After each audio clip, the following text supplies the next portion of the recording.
ಎಲ್ಲೆಡೆ ಸಿಲಿಂಡರ್ಗಳ ಕೊರತೆಯಿಂದಾಗಿ ಹೋಟೆಲ್ಗಳಲ್ಲಿ ಬಹಳಷ್ಟು ದೊಡ್ಡ ಅಭಾವ ಆಗಿದೆ. ಇನ್ನು ನಾಡಪ್ರಭು ಕೆಂಪೇಗೌಡ ಕೆಎಸ್ಆರ್ಟಿಸಿ ಬಸ್ ನಿಲ್ದಾಣಕ್ಕೂ ಕೂಡ ಸಿಲಿಂಡರ್ ಅಭಾವ ತಟ್ಟಿದೆ. ಮೆಜೆಸ್ಟಿಕ್ನಲ್ಲೇನಿದೆ ಕೆಎಸ್ಆರ್ಟಿಸಿ ಬಸ್ ನಿಲ್ದಾಣದಲ್ಲಿರುವಂತಹ ಕದಂಬ ಹೋಟೆಲ್. ಬೆಂಗಳೂರಿನ ಹೊರಡುವ ಬೆಂಗಳೂರಿಗೆ ಬರುವಂತಹ ಪ್ರಯಾಣಿಕರಿಗೆ ಈಗ ಪೀಕಲಾಟ. ಆ ಹೋಟೆಲ್ನಲ್ಲಿ ಈಗ ಸಿಲಿಂಡರ್ ಇಲ್ಲದ ಹಿನ್ನೆಲೆ ಅವಾಂತರ. ಎಲ್ಲ ಹೋಟೆಲ್ಗಳಿಗೂ ಕೂಡ ಸಿಲಿಂಡರ್ ಅಭಾವ. ಈ ಬಿಸಿ ಬಹಳ ದೊಡ್ಡ ಮಟ್ಟಿಗೆ ತಟ್ಟಿರುವಂಥದ್ದು. ಹೋಟೆಲ್ ಕಿಚನ್ಗೆ ಯುದ್ಧದ ಬಿಸಿ ತಟ್ಟಿದೆ. ಸಿಲಿಂಡರ್ ಸಪ್ಲೈ ಇಲ್ಲದೆ ಕಂಗಾಲಾಗಿದ್ದಾರೆ ಹೋಟೆಲ್ನವರು. ಮೆಜೆಸ್ಟಿಕ್ ಬಸ್ ನಿಲ್ದಾಣದಲ್ಲೂ ಕೂಡ ಅಷ್ಟೇ. ಅತಿ ಹೆಚ್ಚಿನ ಸಂಖ್ಯೆಯಲ್ಲಿ ಪ್ರಯಾಣಿಕರು ನಿರ್ಭರ ಆಗಿರ್ತಾರೆ ಬಸ್ ಸ್ಟ್ಯಾಂಡ್ಗೆ ಬಂದಾಗ ಹೋಟೆಲ್ ಮೇಲೆ. ಆದರೆ ಅಲ್ಲೀಗ ಸಿಲಿಂಡರ್ ಇಲ್ಲದೆ ಹೇಗೆ ಕೊಡೋದು ಪ್ರಯಾಣಿಕರಿಗೆ ಊಟ ಅನ್ನುವಂತಹ ಚಿಂತೆ ಹೋಟೆಲ್ ಮಾಲೀಕರಿಗೆ. ಎಲ್ಲಾ ಕಡೆಯಲ್ಲೂ ಇದೇ ಪರಿಸ್ಥಿತಿ. ಒಂದೇ ಒಂದು ಸಿಲಿಂಡರ್ ಕೊಡ್ತಿಲ್ಲ. ದಿನಕ್ಕೆ 3-4 ತೆಗೆದುಕೊಳ್ತಾ ಇರೋದ್ರಲ್ಲಿ ಒಂದಾದರೂ ಕೂಡಿ ಅಂತ ಹಲವು ಕಡೆಗಳಲ್ಲಿ ಕೇಳ್ಕೊಳ್ತಾ ಇದ್ರು.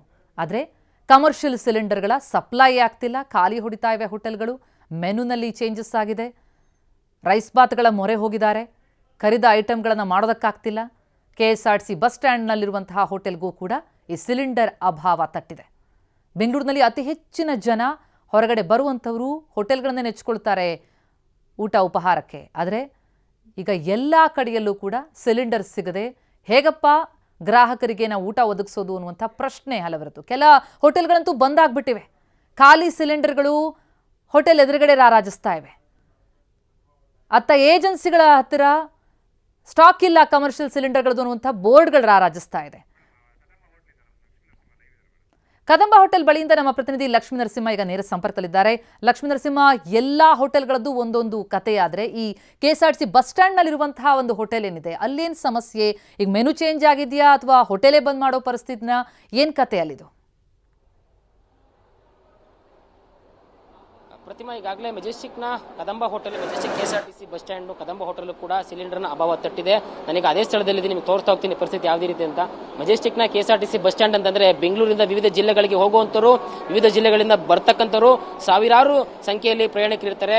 ಅವರಿಗೆ ಊಟ ಅವಶ್ಯಕವಾಗಿರುತ್ತೆ. ಹೀಗಾಗಿ ಇಲ್ಲೇ ಊಟ ಮುಗಿಸ್ಕೊಂಡು ಹೋಗೋಣ ಅಂತೇಳಿ ಇಲ್ಲಿ ಒಂದು ಹೋಟೆಲ್ನ ಡಿಪೆಂಡ್ ಆಗ್ತಾರೆ. ಅದೇ ಹೋಟೆಲ್ ತಗೊಂಡ್ತಕ್ಕಂಥ ಕದಂಬ ಹೋಟೆಲ್. ಬಟ್ ಆದರೆ ಕದಂಬ ಹೋಟೆಲ್ನಲ್ಲೂ ಕೂಡ ಸಿಲಿಂಡರ್ಗಳ ಅಭಾವ ಇದೆ. ಇನ್ನೇನು ಖಾಲಿ ಆಗ್ತಕ್ಕಂಥ ಸಂಭವ ಕೂಡ ಇದೆ. ಹೀಗಾಗಿ ಇರ್ತಕ್ಕಂಥ ಒಂದು ವ್ಯವಸ್ಥೆಯಲ್ಲಿ ಅವರು ಅಡುಗೆ ವ್ಯವಸ್ಥೆಯನ್ನ ಮಾಡ್ಕೊಂಡಿದ್ದಾರೆ. ಏನು ಮೆನು ಇರತಕ್ಕಂಥ ಎಲ್ಲ ಐಟಮ್ಗಳನ್ನು ಕೊಡೋಕ್ಕಾಗ್ತಿಲ್ಲ. ಕೇವಲ ರೈಸ್ ಬಾತು ಅಥವಾ ಇಡ್ಲಿ ಈ ರೀತಿ ಒಂದು ವ್ಯವಸ್ಥೆಯನ್ನ ಮಾಡಿಕೊಂಡು ಗ್ರಾಹಕರಿಗೆ ಅದನ್ನ ಪ್ರೊವೈಡ್ ಮಾಡ್ತಾ ಇದ್ದಾರೆ. ಗ್ರಾಹಕರು ಕೂಡ ಬೇರೆ ವಿಧಿ ಇಲ್ಲದೆ ಅವ್ರು ಕೊಡ್ತಕ್ಕಂಥ ಆಹಾರ ಮೇಲೆ ಡಿಪೆಂಡ್ ಆಗಿ ಅದನ್ನೇ ತಿನ್ಕೊಂಡು ಹೋಗ್ತಾ ಇದ್ದಾರೆ ಬೇರೆ ಬೇರೆ ಊರುಗಳಿಗೆ. ಒಂದಷ್ಟು ಗ್ರಾಹಕರಿದ್ದಾರೆ, ಮಾತಾಡ್ತಾರೆ. ಸರ್, ಸಿಲಿಂಡರ್ಗಳ ಸಮಸ್ಯೆ ಆಗಿ ಊಟಗಳು ಸಿಗ್ತಾ ಇಲ್ಲ, ಬಂದಾಗ್ತಕ್ಕ ಚಾನ್ಸ್ ಇದೆ, ನೀವೇ ಹೇಳ್ತೀರಾ ಗ್ರಾಹಕರಾಗಿ? ಆ ಟೈಮ್ ನೋಡ್ಕೊಂಡು ಎಲ್ಲಿ ಸಿಗುತ್ತೋ ಅಲ್ಲಿ ಊಟ ಮಾಡಲಿ ಅಂತ ಬಯಸ್ತಾ ಇದ್ದೀನಿ. ಹೋಟ್ಲಲ್ಲಿ ಎಲ್ಲಿ ಸಿಗಲ್ಲ, ದಯವಿಟ್ಟು ಎಲ್ಲಿ ಸಿಕ್ಕಿದ್ರೆ ಅಲ್ಲಿ ಊಟ ಮಾಡ್ಬಿಡಿ. ಇಲ್ಲೇ ಬೇಕು ಅಲ್ಲೇ ಬೇಕು ಅಂದ್ರೆ ಸಿಗಲ್ಲ. All the best. ಹೌದು ನೋಡಿ, ಇದು ಮೆಜೆಸ್ಟಿಕ್ ಇರತಕ್ಕಂಥ ಪರಿಸ್ಥಿತಿ. ಕದಂಬ ಹೋಟೆಲ್ಗೆ ದಿನನಿತ್ಯವಾಗಿ ಸಾವಿರಾರು ಸಂಖ್ಯೆಯಲ್ಲಿ ಪ್ರಯಾಣಿಕರು ಬರ್ತಾರೆ. ಬಟ್ ಆದ್ರೆ ಇವರು ಕೂಡ ಇಲ್ಲದೆ ಇದ್ರೆ ಸಂಜೆ ವೇಳೆಗೆ ನಾವು ಕೂಡ ಕ್ಲೋಸ್ ಮಾಡ್ತಕ್ಕಂಥ ಅನಿವಾರ್ಯತೆ ಇದೆ. ಬಟ್ ಆದ್ರೆ ಮೆಜೆಸ್ಟಿಕ್ ನಲ್ಲಿ ಈ ರೀತಿ ವ್ಯವಸ್ಥೆ ಉಂಟಾದ್ರೆ ಗ್ರಾಹಕರು ಅಕ್ಷರಶಃ ಪರದಾಡ್ತಕ್ಕಂಥ ಪರಿಸ್ಥಿತಿ ನಿರ್ಮಾಣ ಆಗುತ್ತೆ. ಯಾಕಂದ್ರೆ ಇಲ್ಲಿ ಈ ರೀತಿ ವ್ಯವಸ್ಥೆ ಇಲ್ಲೂ ಕೂಡ ಪ್ರಯಾಣಿಕರನ್ನ ಸಮಾಧಾನ ಮಾಡಕ್ ಆಗ್ತಾ ಇಲ್ಲ. ಇಲ್ಲಿ ಅವರಿಗೆ ಬೇಕಾದಂತ ಫುಡ್ ಅನ್ನ ಕೊಡಕ್ ಆಗ್ತಾ ಇಲ್ಲ. ಸೊ ಓನರ್ ಕೂಡ ಇದಾರೆ, ಮಾತಾಡ್ತಾ ಹೋಗ್ತೀನಿ. ಸರ್, ಈಗಾಗಲೇ ಅಭಾವ ಉಂಟಾಗಿದೆ, ಸಿಲಿಂಡರ್ಗಳು ಸಿಗ್ತಾ ಇಲ್ಲ, ವ್ಯವಸ್ಥೆ ಹೇಗೆ ಮಾಡ್ಕೊಂಡಿದ್ದೀರಾ ಸರ್ ತಾವು ಕೂಡ? ಏನಿಲ್ಲ ಸರ್, ಐಟಮ್ ಇವಾಗ ಇಡ್ಲಿ ವಡೆ ಇದೆ, ರೈಸ್ ಬಾತ್ ಇದೆ ಸರ್, ಅಷ್ಟೇ. ಎರಡೇ ಐಟಮ್, ಎಲ್ಲ ಐಟಮ್ ಇಲ್ಲ. ಗ್ಯಾಸಿನ ಸಮಸ್ಯೆ ಸರ್. ಎಷ್ಟಿದೆ ರೇಟ್? ಎಷ್ಟು ಇಟ್ಕೊಂಡಿದ್ದೀರಾ ಸದ್ಯಕ್ಕೆ? ಇಲ್ಲ, ಗ್ಯಾಸ್ ಸ್ಟಾಕ್ ಇಲ್ಲ ಸರ್. ಈಗ ಒಂದು ಗ್ಯಾಸ್ ಇದೆ, ಅದು ಖಾಲಿ ಆದ್ರೂ ಮುಗೀತು. ಏನ್ ಮಾಡ್ತೀರಿ? ನೋಡ್ಬೇಕು, ಯಜಮಾನ್ ಏನೋ ವ್ಯವಸ್ಥೆ ಮಾಡ್ತಾ ಇದ್ದಾರೆ, ಬರುತ್ತೆ ಅಂತ ಹೇಳ್ತಾ ಇದ್ದಾರೆ, ಬಂದೇ ಇಲ್ಲ. ನೋಡ್ಬೇಕು.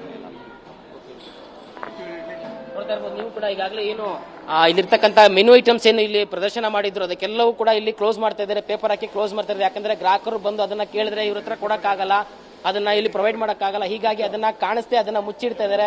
ಯಾಕಂದ್ರೆ ಗ್ರಾಹಕರು ಅದನ್ನ ಕೇಳಬಾರ್ದು. ಸೊ ಇರೋ ಅಂತ ಉತ್ಪನ್ನಗಳು ಇವ್ರ ಹತ್ರ ಏನೇನಿದೆ ಮೆನು ಅಲ್ಲಿ ಬೆರಳೆಣಿಕೆ ಉತ್ಪನ್ನಗಳು ಅದನ್ನ ಮಾತ್ರ ಇವರು ಇಲ್ಲಿ ಕೊಡೋಕ್ ಸಾಧ್ಯ ಇದೆ. ಅದನ್ನು ಕೂಡ ಇಲ್ಲಿ ಡಿಸ್ಪ್ಲೇ ಅಲ್ಲಿ ನೋಡಬಹುದು. ಈಗಾಗಲೇ idli vada, curd rice, rice sambar, ಬೇಳೆ ಬಾತು, ರೈಸ್ ಬಾತು, ಕೇಸರಿ ಬಾತು, ದೋಸೆ ಇಷ್ಟು ಮಾತ್ರ. ಒಂದು 4-5-6 ಐಟಮ್ಸ್ ಮಾತ್ರ ಇದೆ. ಸೊ ಸಾಮಾನ್ಯವಾಗಿ ಈ ಒಂದು ಹೋಟೆಲ್ ನಲ್ಲಿ ಸುಮಾರು 50ರಿಂದ 60ಕ್ಕೂ ಹೆಚ್ಚು ಡಿಶಸ್ಗಳು ಹೋಗ್ತಾ ಇತ್ತು. ಬಟ್ ಈಗ ಈ ರೀತಿ ಪರಿಸ್ಥಿತಿ ಉಂಟಾಗಿರೋದ್ರಿಂದ ಬರೀ 6ರಿಂದ 7 ಐಟಮ್ಸ್ ಗಳಿಗೆ ಮಾತ್ರ ಸೀಮಿತ ಆಗಿದೆ. ಇದರಲ್ಲೇ ಗ್ರಾಹಕರು ತಿನ್ಬೇಕು, ಇಲ್ಲದೆ ಇದ್ರೆ ಬೇರೆ ವಿಧಿ ಇಲ್ಲ. ದೂರದ ಪ್ರದೇಶಗಳಿಗೆ ಹೋಗಬೇಕು, ದೂರದ ಪ್ರದೇಶದಿಂದ ಬೆಂಗಳೂರಿಗೆ ಬಂದು ಇಳ್ತಾರೆ, ಎಲ್ಲರೂ ಕೂಡ ಊಟ ಮಾಡಬೇಕಾಗುತ್ತೆ. ಬಟ್ ಆದರೆ ಊಟ ಮಾಡೋಕ್ಕೆ ಇಲ್ಲಿ ಸರಿಯಾದ ವ್ಯವಸ್ಥೆ ಇಲ್ಲ. ಹೀಗಾಗಿ ಪರದಾಡುವಂಥ ಪರಿಸ್ಥಿತಿ ನಿರ್ಮಾಣ ಆಗಿದೆ. ಸೊ ಒಟ್ಟಾರೆ ಬೆಂಗಳೂರಿನ ಬಹುತೇಕ ಹೋಟೆಲ್ಗಳು ಇದೇ ಪರಿಸ್ಥಿತಿ ಇದೆ. ಇದೇ ರೀತಿ ಮುಂದುವರೆದ್ರೆ ಎಲ್ಲಾ ಹೋಟೆಲ್ಗಳು ಕ್ಲೋಸ್ ಆಗ್ತದೆ. ಈಚೆ ಊಟ ಮಾಡೋದಕ್ಕೆ ತುಂಬಾನೇ ಕಷ್ಟ ಆಗುತ್ತೆ. ಎಲ್ಲರೂ ಕೂಡ ಖಾಲಿ ಹೊಟ್ಟೆಯಲ್ಲಿ ಕೆಲಸಗಳನ್ನ ಮಾಡಬೇಕಾಗುತ್ತೆ. ಇದಂತೂ ನಿಶ್ಚಿತ. ಪ್ರತಿಮಾ, ಥ್ಯಾಂಕ್ ಯು ಲಕ್ಷ್ಮೀ ನರಸಿಂಹ ತಮ್ಮೆಲ್ಲ ಮಾಹಿತಿಗೆ.